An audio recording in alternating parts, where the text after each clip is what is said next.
Hello Vignan గారు, ఉపాసన గారి శ్రీమంతం అంగరంగ వైభవంగా జరిగింది. 70 కోట్లను 75 కోట్లను రకరకాల వార్తలు వస్తున్నాయి. సో అంత ఖర్చు పెట్టి దుబాయ్లో చేశారు. ఇప్పుడు ఇక్కడైతే అందరూ ఉంటారు, ఇండస్ట్రీ వాళ్ళు ఉంటారు, చిరంజీవి గారు వీళ్ళందరూ ఉంటారు. బట్ దుబాయ్లో చేసుకోవాల్సినంత అవసరం ఏముంది ఫ్యామిలీకి దూరంగా అనేది ఇప్పుడు ఒక క్వశ్చన్ మార్క్. మళ్ళీ చేసింది అనుష్పాల కామినేని వాళ్ళ చెల్లి అండ్ సింధూరా రెడ్డి అని వాళ్ళ రిలేటివ్స్. ఇక్కడ నాకు ఒకటి గుర్తొస్తుంది, మీకు మన తారక రత్నాలకి రెడ్డి స్టోరీ గుర్తుందా? వాళ్ళ లవ్ స్టోరీ పెళ్ళి కూడా ఇంట్లో వాళ్ళకి వెళ్ళి తెలియకుండా దూరంగా వెళ్తే అలేఖ్య రెడ్డి ఇద్దరు సిస్టర్స్ దగ్గరుండి చేశారు. సో వాళ్ళ దగ్గరుండి చేశారు. సో అట్లా ఇక్కడ ఏంటంటే పెళ్ళయింది, అందరికి ఓకే, ఎవ్రీథింగ్ ఫైన్.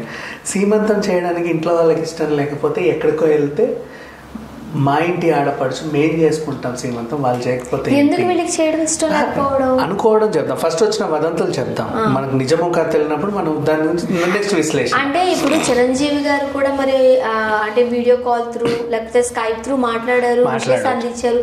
ఇష్టం లేకపోతే ఎందుకు అలా చేస్తారు? అదే అంటున్నా. సో ఇక్కడ చేస్తే మా ఇంటి ఆడపడుచు గతి లేదా, మేము చేస్తాం. కానీ ఒకటి ఇక్కడ చేసామే అనుకో, ఒకవేళ మా తరఫున ఒకవేళ వాళ్ళు రాకపోతే, మొన్న కూడా మనోజ్ కూడా పెళ్లికి మోహన్ బాబు రాకపోతే అని ఒక క్వశ్చన్ మార్క్ ఉంది. కానీ లాస్ట్కి అయినా సర్లే చావండి అని చెప్పేసి ఎందుకు ఇష్టం లేదని చెప్పండి. నాకు ఇష్టం లేదని తెప్పట్లా, ఇంకా నేను కన్ఫర్మ్ చేయాల, నేను జరిగినవి రెండు పోల్చి చెప్తున్నా. సో మొన్న కూడా అలా జరిగింది, సర్లే చావండి అని చెప్పి మోహన్ బాబు గారు వెళ్ళిపోయారు. నెక్స్ట్ మనం ఏమనుకున్నాము, ఇష్టం లేకనే జరిగింది అనేది వాళ్ళ మోహన్లో తెలిసిపోయింది. సో ఇక్కడ ఒకవేళ ఇక్కడే చేస్తే కనుక చిరంజీవి గారు రాకపోయినా, నాగబాబు గారు రాకపోయినా, పవన్ కళ్యాణ్ గారు రాకపోయినా ఎవరో ఒకరు ఏదో అంటారు. బన్నీ రాకపోయినా, అల్లు అరవింద్ గారు రాకపోయినా ఎవరో ఒకరు ఏదో అంటారు. అసలు వచ్చిన ఇలా వచ్చి అలా వెళ్ళిపోయినా కూడా ఎవరో ఒకరు ఏదో అంటారు. ఎందుకు వచ్చిన గొడవ ఇక్కడ కాకుండా మేము దుబాయ్లో చేసుకుంటాం. దుబాయ్లో ఇంకోటి చెప్పాలి, అనుష్పాల అనే అమ్మాయి కూడా అబ్రహం అనే ఒక అబ్బాయిని పెళ్లి చేసుకుంది. ఆయన ముస్లిం, తమిళనాడు చెందిన ముస్లిం, దుబాయ్లో సెటిల్డ్. వాళ్ళు చేస్తున్నారు ఈ సీమంతాన్ని. సో ఇక్కడ అసలు విషయానికి వస్తే ఇష్టం లేదు అన్నదానికి ఇంకో వర్గం వాదన ఏంటంటే, మెగా వారసుడు కావాలని చిరంజీవి గారు ఎప్పుడో అనుకున్నారు. అప్పుడు పెళ్ళయి ఇన్నేళ్ళయింది, వీళ్ళు అప్పుడే కన్నుంటాయి, వారసుడో వారసురాలో ఈ పాటికి 10 ఏళ్ళు వచ్చి అందరికి కనబడేది. ఏ మహేష్ బాబు కూతురు సితారాని చూసి అందరు ఎంజాయ్ చేయట్లేదా? ఇలా అల్లు అర్హన్ చూసి ఎంజాయ్ చేయట్లేదా? ఎన్టీఆర్ పిల్లోడిని చూసి ఎంజాయ్ చేయట్లేదు, నాని కొడుకుని చూసి కూడా ఎంజాయ్ చేస్తారు. ఎగ్జాక్ట్లీ. సో అట్లా అందరూ మాకంటూ ఒక సంబరాలు ఉండవా? ఫ్యాన్స్ ఎంతసేపు మీ మొక్కలైనా, మీ తర్వాత జనరేషన్ ని మేము చూడలేమా, చూపించవచ్చు కదా అని చెప్పేసి అట్లా అట్లా అట్లా అట్లా అదో ఆనందం కదా ఫ్యాన్స్ కి. ఎంత కాదనుకున్నా వాళ్ళపై సీతు బేబీ చూడండి ఎలా డ్రెస్ వేసిందో అని, ఎంత బాగా అమ్మాయి డాన్సుల్ని, ఆటలు పాటలు బాగా ఎంజాయ్ చేయరు. మహేష్ బాబు కూతురు అందరిలో ఎక్కువ ఆమెనే కదా కొంచెం ప్యాంపరింగ్ చేసేది. ఈ రకంగా వీళ్ళకంటూ ఒకటి ఉంటుంది. మాకు అప్పుడు ఇవ్వలేదు, తర్వాత కొన్నాళ్ళకి ఏంటంటే అసలు పిల్లలు ఇవిడ పుట్టరని, ఆయనకు పిల్లలు పుట్టరని 4 ఏళ్ళు అయింది, 5 ఏళ్ళు అయింది, 7 ఏళ్ళు అయింది, 8 ఏళ్ళు అయింది, 10 ఏళ్ళు అయింది. ఇక వదిలే చావండి, వీళ్ళకి అసలు పిల్లలే ఉండరు అన్నట్టుగా అసలు ఒక రకంగా ఫ్రస్ట్రేట్ అయిపోయారు ఫ్యాన్స్ అంతా.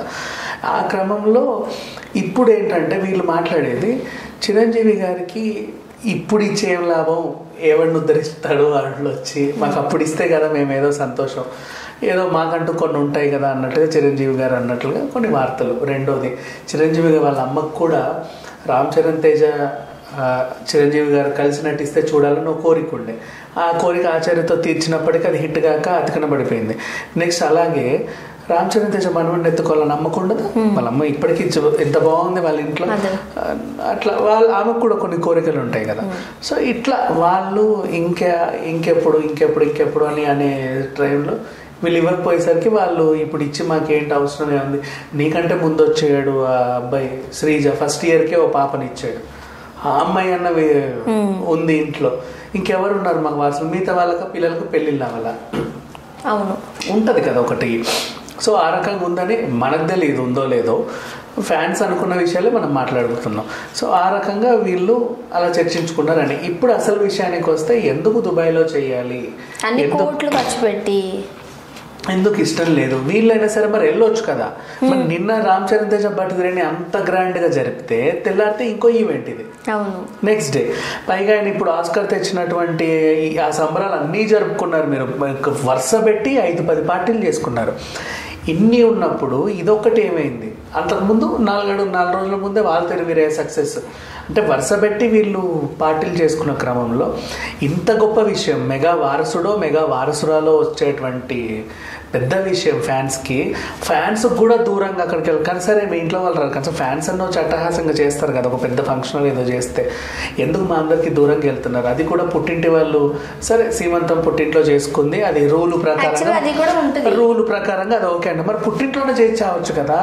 మీరు ఏదో దేశంకి వెళ్ళి ఏదో గ్రహానికి వెళ్ళి ఏదో మార్స్లో మూన్లో వెళ్ళి ల్యాండ్ అయి చేస్తే, పోనీ వేరే గ్రహానికి వెళ్ళి చేసుకున్నా సరే మా స్టార్ హీరో వేరే గ్రహంలో ఇది చేసుకున్నాను గొప్పగా చెప్పుకుంటాం.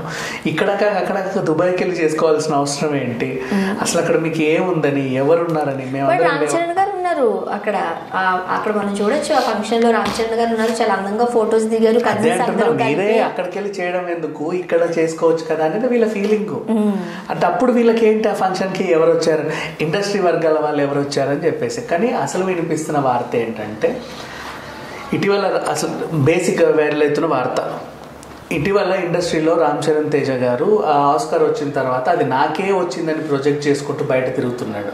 ఎన్టీఆర్ గారు కానీ ఎవరైనా సరే నిజంగా వచ్చిన వాళ్ళు కూడా అంత చేయట్లా, నాకే వచ్చిందని నిన్న తిరుగుతూ ఉంటే అండ్ అయిన దానికి కాని దానికి ఆయన పేరు ఎక్కువ ప్రొజెక్ట్ చేస్తే ఆర్ఆర్ అంటేనే నేనంటేనే ఆర్ఆర్ఆర్ అన్నట్టు మాట్లాడుతుండేసరికి ఇండస్ట్రీ వాళ్ళు ఎవరికి కూడా ఈ వ్యవహారం నచ్చక ఏంటి ఇంకోలా అని మొన్న బర్త్డేకి కూడా వెళ్ళిన తర్వాత అందరిని పిలిస్తే బర్త్డేకి వెళ్ళినా కూడా అక్కడ కూడా అప్పుడు జూనియర్ ఎన్టీఆర్ గారిని పిలిచారట, బట్ జూనియర్ ఎన్టీఆర్ గారే వెళ్ళలేదట. ఆయన పేరు పనుండి వెళ్ళలేదు, కావాలని అయితే రాలేదు. వీళ్ళ పర్టికులర్ గా పోక్ చేస్తారు. జూనియర్ ఎన్టీఆర్ గారు రాలేదని అంటే పని ఉన్నదిలే అంటారు. మరి అదే రామ్ చరణ్ అంటేనేమో కావాలనే వెళ్ళలేదంట. అట్లనే లేదులే, నేను సరే ఇప్పుడు ఈ వ్యవహారం గురించి చెప్తున్నా.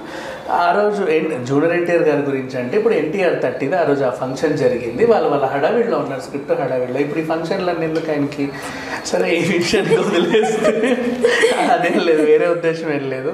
సో ఇక్కడ ఏమైందంటే ఆయన అంటే ఆస్కార్ అని ప్రొజెక్ట్ చేసరికి అందరూ కూడా బాబు నీకు వచ్చిందా, ఎందుకు ఈ ఆవేశం?